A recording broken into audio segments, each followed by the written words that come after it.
This is going to be a 6 element vertical for 70 centimeters, or whichever part of the band you want or you prefer. It will be adjustable.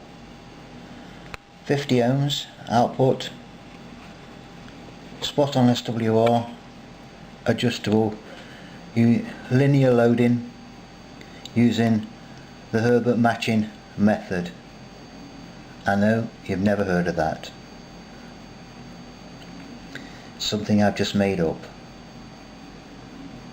but no one else is using it. These are the measurements. Right, you possibly never heard of 230 degrees, but it is the length for an extended double ZEP for HF. No one seems to be using it for VHF, UHF. I've been using it for about 3 years with success for 4, 6, 2 and 77s. So that is the longest element, the vertical element. 115 degrees is the quarter wave of that, of course, because that is classed as like a half wave. If it was a full wave, it'd be 460 degrees. So it's a quarter wave of that, or the full length of that. It's 203.5 mil. These must be exact measurements. So when you're using wire, what we're going to make it of, wire, insulated wire. Right, you can't see that copper. There's copper in there, about 2 mil. This is insulated wire. Make it a light colour. You need a light colour to mark it with a biro. If it's dark colour, you're never going to do it. You need these measurements, 407 mil, and with a dark colour you're never going to mark it with a biro. Now this is how our quarter wave section is going to be, is like this. You see that? This chop block, small chop block, it's probably 5 amp, will be tie wrapped to our fiberglass pole. Any fiberglass pole, 5 meter whip from the fishing shop will do ideally. This will be this way up, like you can see it in the drawing. That's how it will be. So there will be 5 of those and 6 verticals. Trust me, it worked very well, but I built it with, would you believe, twisted pair telephone wire, 6-core twisted pair, and it worked absolutely unbelievable. But now making it with some decent wire, and this time I may get it up on the chimney with a decent bracket, decent connecting bracket. Worked absolutely fantastic. Those are critical. I'll show you how to get that length on my way to marking it out. So there they are again, look. So times all that by all these you need. Get that length of wire. I think it's about 8 foot, maybe 9 foot, when it's maybe 10 foot of wire. Not much, is it, for a good gainy antenna? So it will be 6 elements, not 6 5/8, 230 degrees, not 5/8, 225 is 5/8, maybe 220 degrees. So it's a little bit longer. It's an extended double ZEP length, and you know what an extended double ZEP gives you? 3 dB horizontally, but it is only a mono bander. You only get 3 dB from an extended double ZEP broadside to the antenna on one frequency only. As soon as you move frequency with that same antenna, it doesn't give you any extra gain or power, just a dipole then. Now you need to make a jig up like this on something straight like a sink.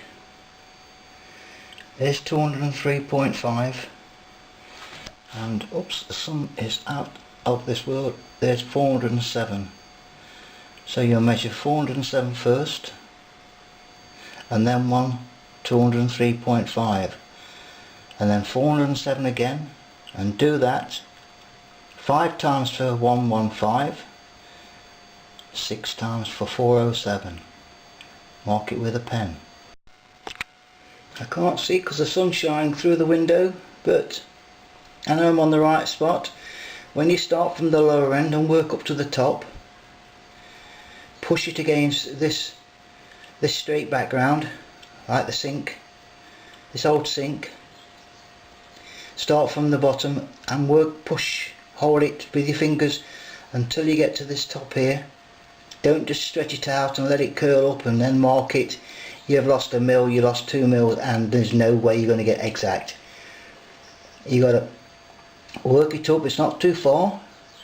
407 mil. Just work it up with your fingers, pushing it against the back. Let the left hand side drop, curl up, but hold the wire to this straight edge at the back till you get to the top here. Hold it with his 2 fingers like this. Mark it with the pen. Now the next one will be 2203.5, so half of this which will be there when I can let go of the camera.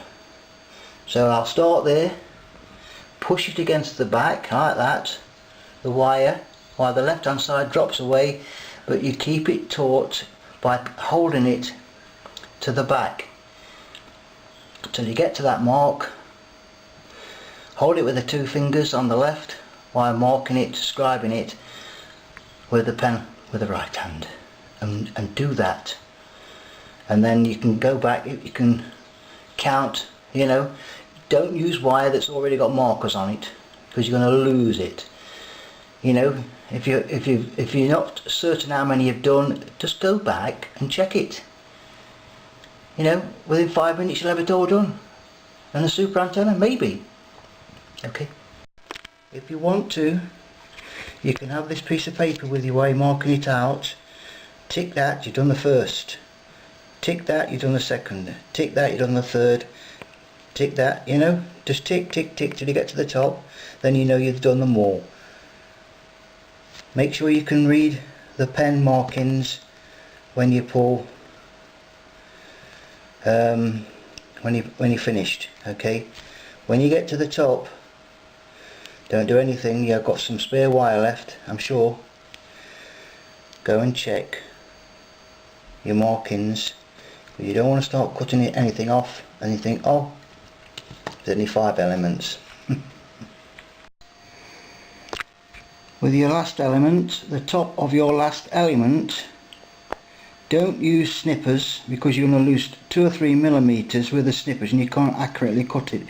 Use a Stanley on the mark. Can you see the mark? The pen mark.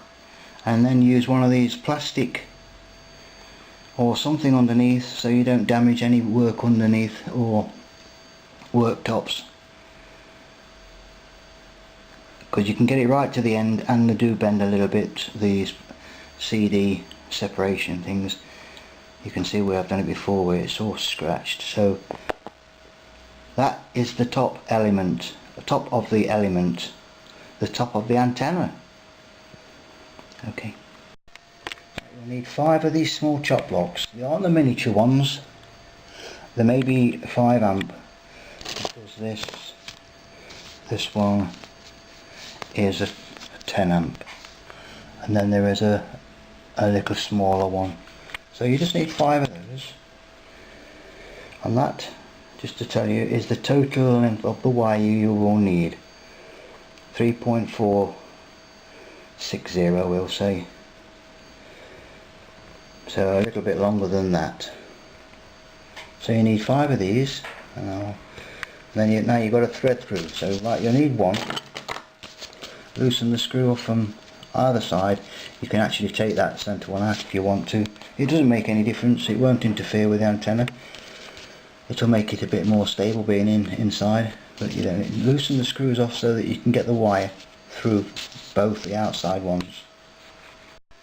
So starting from the bottom element, which is that one of course, you see the mark, the first mark is there, and the second mark will actually, well, all this wire here will shove through there. Don't let it twist itself, keep it nice and straight, and then the next mark, which will be for the quarter wave or the 115 degree wavelength, electrical wavelength, it wants to be on this side here, because these will be coming vertically, and then what you'll end up is what I showed you earlier, the half loop, the quarter wave loop. So all this wire will be shoved through here, and you'll have that, you'll see your first ink mark.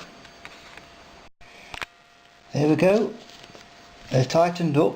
You don't want to be going through the insulation, but these brass screws and that will not make any difference to the antenna whatsoever. So there's your first loop, there is your first loop from the bottom. So you just work your way up. Of course, all the wires got to keep going through. Try and keep these in line. You can twist the wire before you tighten it up to, well, untwist it. Keep it straight. So these are all nicely in line. I don't believe it makes any difference whatsoever, but it looks neater, doesn't it? Bit of satisfaction when you look at the antenna. Try and keep all the wires straight from twisting. You know, I mean, this was actually nearly like a figure 8, so you just twist it and then tighten it, twist it so it's straight, and then tweak on them screws, and it holds like that. So work your way up. Now the next one is for the next vertical. So that was the first one. Now of course you'll have to thread the chop blocks in from the top now, but on a flat surface you may find it, to keep the wire in line, is to do it like this.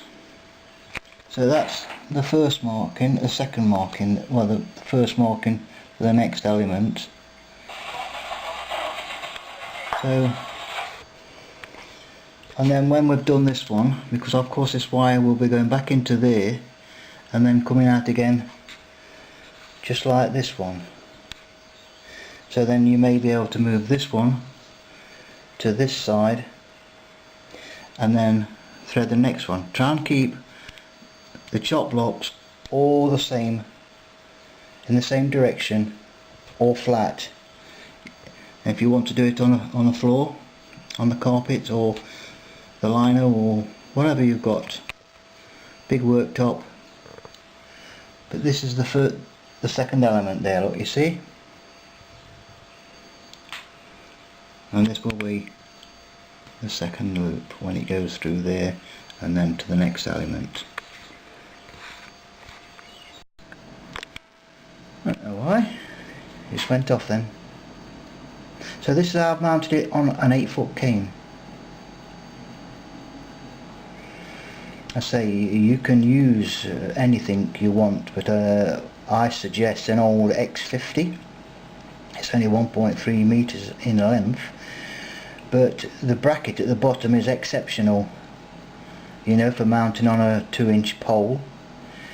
So you take out all the gutters, the elements and the coil from the bottom with the grub screw. You undo the grub screw, take everything out, the radial's off, and then you slip over a 3-2 meter whip, make sure it slips over from the top, and then you just tie wrap it, tape it, and then you've got yourself a nice vertical with a good bracket on it. This is the matching section. This is the element, the lower element.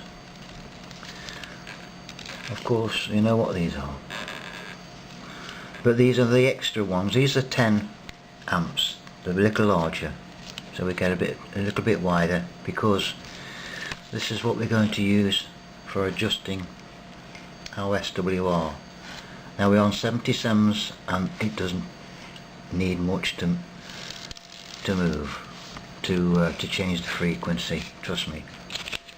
Now this extra length here, because that one is terminated there, these are 2.2 stainless steel rods.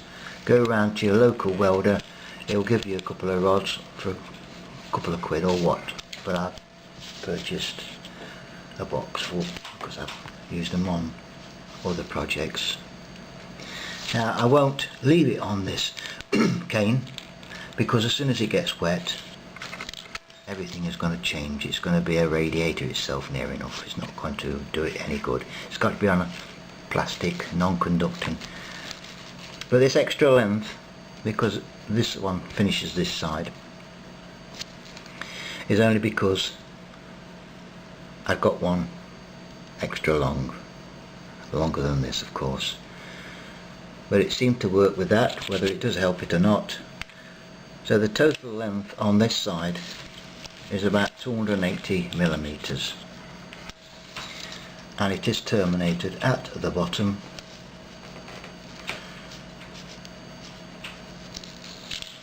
this side is what,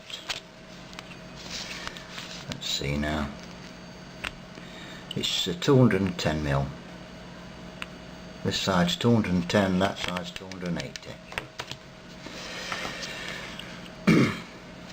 So you can make one of these up quite easy. You just need one of these and you do some soldering and all those things.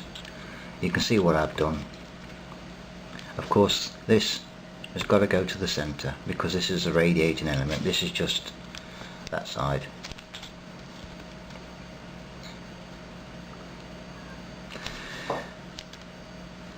It would be nice if you could buy these, but you can't. So this is the 10 amp one. Chop block. Right, I'll show you how it tunes up. I've just got it lying across a chair in the kitchen. I don't have a very expensive antenna analyzer. I do for HF up to 170 megs. This was the best option, or the cheapest option at the time. I've already checked the frequency out with my other antennas, that is clear, so I can go on a simplex frequency and test. There's no one using it. So you really may want to put some low loss SO239s, BNCs and other connectors, but for this demonstration this is going to do.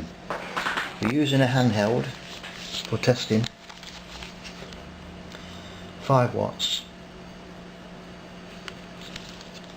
and we're on 425. We've only just set this up halfway from the bottom, just tightened those. We haven't done any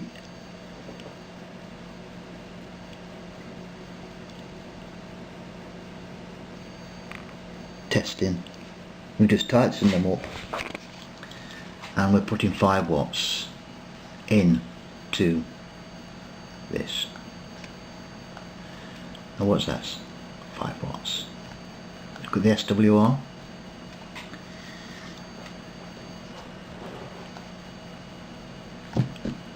shows you, doesn't it? Go on to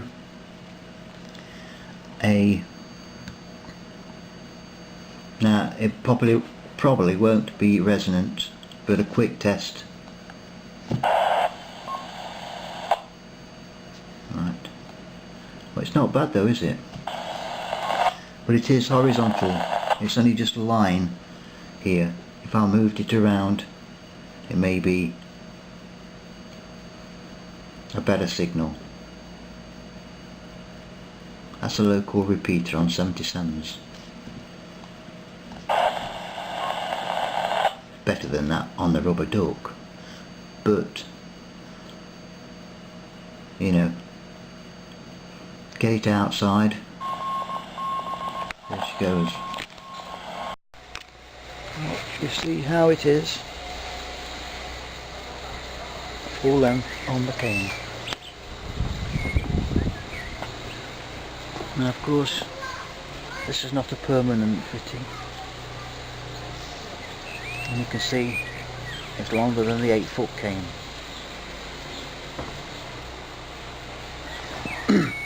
It does work, it will work, and that's all you need for tuning, for matching that shore length. You can of course, or you will need to seal everything. You won't need to seal the rods, but just this SO239 in a little carton, little plastic vitamin carton, something like that, with a couple of little small holes in the top, sealant, just covering the thread and the 259 or BNC or whatever you're going to be using.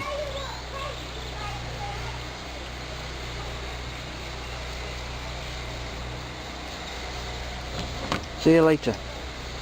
DB antennas. Wow.